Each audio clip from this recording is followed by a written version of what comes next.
सिमरन ने वकील की बात सुनते ही उस पर अपनी हैरानी जताई। दरअसल सिर्फ सिमरन ही नहीं बल्कि कपूर खानदान का हर सदस्य ये जानता था जब तक दादाजी जिंदा थे बस सिमरन से बेहद नफरत करते थे। उनके चिढ़ने की वजह सिमरन की माँ थी, क्योंकि सिमरन की माँ एक विदेशी थी और उन्हें उसके खानदान के बारे में भी कुछ पता नहीं था। यही वजह थी कि वो सिमरन को भी कभी पूरे मन से नहीं अपना पाए थे। यहाँ तक कि ये जानते हुए कि लीना सिमरन की माँ से नफरत करती थी और उसे हमेशा तंग करती थी, दादाजी ने आज तक कभी लीना को उसके इस किए के लिए ना तो रोका और ना ही कोई सजा दी। ऐसी सिचुएशन में वो वहां से इस तरह मुंह फेर कर चले जाते थे जैसे कि कुछ हुआ ही ना हो, और ऐसा करके कई बार उन्होंने लीना को सपोर्ट किया। यहाँ तक कि कई सालों तक दादाजी सिमरन की माँ को अपने खानदान के लिए एक दाग की तरह मानते थे। उन्हें ऐसा लगता था कि उसकी वजह से उनके परिवार की इज्जत समाज में कम हो रही थी, और जाहिर सी बात है इसी वजह से सिमरन के लिए भी उनके मन में कभी कोई प्यार नहीं आया। लेकिन अगर वो सिमरन से इतनी नफरत करते थे तो अब मरने के बाद उन्होंने अपनी आधी प्रॉपर्टीज सिमरन के नाम क्यों कर दी? क्या ये एक संदेहजनक बात नहीं थी? सिमरन को अच्छी तरह याद है कि किस तरह दादाजी ने उसे हेमंत से शादी करने के लिए फोर्स किया था। कहीं ऐसा तो नहीं जब उन्होंने ये लेटर लिखा था तो उन्होंने जानबूझकर ऐसा लिखा कि लेटर पढ़े जाते वक्त सिमरन का सिंगल होना जरूरी है? कहीं ऐसा तो नहीं कि इस शर्त के जरिए वो सिमरन को अपनी वसीयत से बाहर निकालना चाहते थे? मगर अगर वो ऐसा चाहते थे तो उन्होंने ये शर्त रखी ही क्यों? वो चाहते तो सिमरन का जिक्र भी ना करते। आखिर ऐसा क्या हुआ होगा जिसकी वजह से दादाजी ने सिमरन को इस शर्त में शामिल किया? बकवास, बिल्कुल बकवास है ये। मिस्टर कपूर की तेज आवाज पूरी स्टडी में गूंज रही थी। उन्होंने कहा, आखिर मेरे पिताजी इस औरत के लिए कुछ भी कैसे छोड़कर जा सकते हैं? वो मेरे साथ ऐसा कभी नहीं कर सकते। इसके बाद मिस्टर कपूर ने वकील के हाथों से लेटर छीन लिया और अपने हाथों में लेकर खुद पढ़ने लग गए। जरूर इस लड़की ने दादाजी और दादी माँ दोनों को ही धमकाया होगा, वरना वो दोनों इस लड़की के लिए इतना सब कुछ छोड़कर क्यों जाते? ऋत्विक ने मन ही मन सोचते हुए धीरे से कहा। ऐसा लग रहा था कि उसके ऐसा कहने से आग में घी डालने का काम हो गया हो। ऋत्विक की बातें सुनकर रिद्धिमा तुरंत भड़क गई। वो तुरंत अपनी सीट से उठी और सिमरन की तरफ उंगली उठाने लग गई। मुझे लगता है कि तुमने जरूर वसीयत और लेटर के साथ कोई छेड़छाड़ की है। बताओ मुझे, बताओ, कहीं तुमने इस वकील को रिश्वत देकर अपने साथ तो नहीं मिला लिया? तुमने इस वकील को वसीयत अपने नाम करवाने के लिए आखिर कितने पैसों में खरीदा? रिद्धिमा ने सिमरन की बेइज्जती करते हुए कहा, और ऐसा कहते वक्त रिद्धिमा की आवाज बहुत ज्यादा तेज और कानों को चुभने वाली थी। उसकी आवाज इतनी तेज थी कि उस रूम में मौजूद हर किसी ने पलटकर उसकी तरफ देखा। इस मामले में रिद्धिमा का गुस्सा बिल्कुल उसके पापा पर गया था। इसीलिए उस कमरे में मौजूद कोई भी रिद्धिमा के ऐसा करने पर हैरान नहीं हुआ। लेकिन जिस बात ने वहां मौजूद सभी लोगों को हैरान कर दिया वो रिद्धिमा की आवाज नहीं बल्कि उसके शब्द थे। क्या वाकई में सिमरन ने वकील को पैसे खिलाकर अपनी तरफ कर लिया था? मिसेस रायचंद, ये क्या कह रही हैं आप? आपको कोई हक नहीं है कि आप मेरी बेइज्जती करें। मेरी भी एक फैमिली है, मेरा भी एक समाज में एक नाम है, और मैं उस तरह के इंसान नहीं हूं जो ऐसा कोई भी गलत काम करे। आप ये जो कुछ भी कह रही हैं, क्या आप जानती हैं कि उसकी वजह से मेरी और मिस कपूर दोनों की इज्जत दांव पर लग जाएगी? मैं आपको वार्न कर रही हूँ, अगर आइंदा आपने मेरे लिए इस तरह के घटिया इल्जाम या शब्द अपने मुंह से निकाले तो मजबूरन मुझे आपके खिलाफ कोई एक्शन लेना पड़ेगा। वकील ने रिद्धिमा को अपना गुस्सा दिखाते हुए कहा। आखिर रिद्धिमा उससे इतनी बदतमीजी से कैसे बात कर सकती थी? वो बरसों से कपूर खानदान की लॉयर रह चुकी है। आखिर वो इस तरह इतनी घटिया बात उसके लिए कैसे कह सकती है? तो फिर उस सिमरन के पास दादाजी और दादी माँ दोनों की प्रॉपर्टीज कैसे हो सकती है? यहाँ बैठा हर कोई जानता है कि दादाजी उस औरत से कितनी नफरत करते थे। रिद्धिमा ने अपनी बात वकील को समझाते हुए कहा।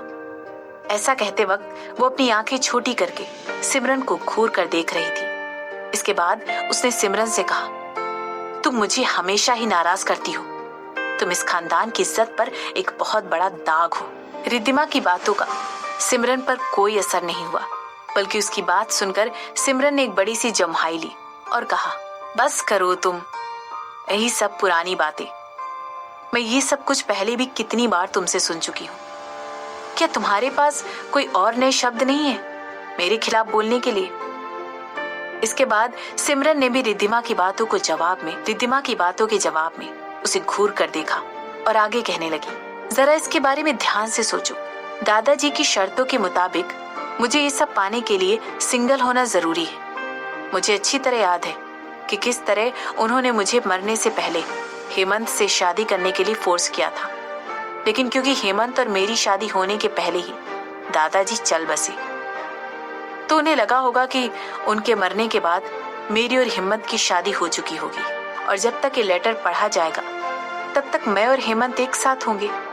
तो जरा दिमाग लगाओ, अगर मेरी शादी पहले ही हेमंत से हो चुकी होती और मैं रायचंद परिवार की बहू बन चुकी होती तो आज मैं दादाजी की वसीयत के काबिल नहीं होती। ऐसा बोलते हुए जब सिमरन की नजर अपनी सौतेली माँ लीना कपूर पर पड़ी और सिमरन की आंखों में चमक आ गई, इसके बाद उसने लीना कपूर से कहा, अगर मैं सही सोच रही हूँ तो मेरी जगह रिद्धिमा की शादी हेमंत से होना एक गलती थी। मैं सही कह रही हूँ ना माँ? सिमरन की बातें सुनकर मिसेस लीना कपूर के चेहरे की हवाइयां उड़ गई। सब लोग जानते थे कि दादाजी कितने चालाक और अक्लमंद थे। तो क्या ऐसा हो सकता है कि जो कुछ भी सिमरन ने अभी अभी कहा है वो सच हो? हालांकि मिसेस लीना कपूर ने सोचा कि जो कुछ वो सोच रही है वो उसके चेहरे पर दिखाई नहीं देना चाहिए, इसीलिए उन्होंने बदले में सिमरन को एक मुस्कुराहट के साथ जवाब दिया, भला ये गलती कैसी हो सकती है? मेरे लिए मेरी बेटी रिद्धिमा की खुशी से बढ़कर और कुछ भी नहीं। मुझे नहीं लगता हमें पुरानी बातों को दोहराना चाहिए। अतीत की बातें अतीत में ही रहे तो अच्छा है।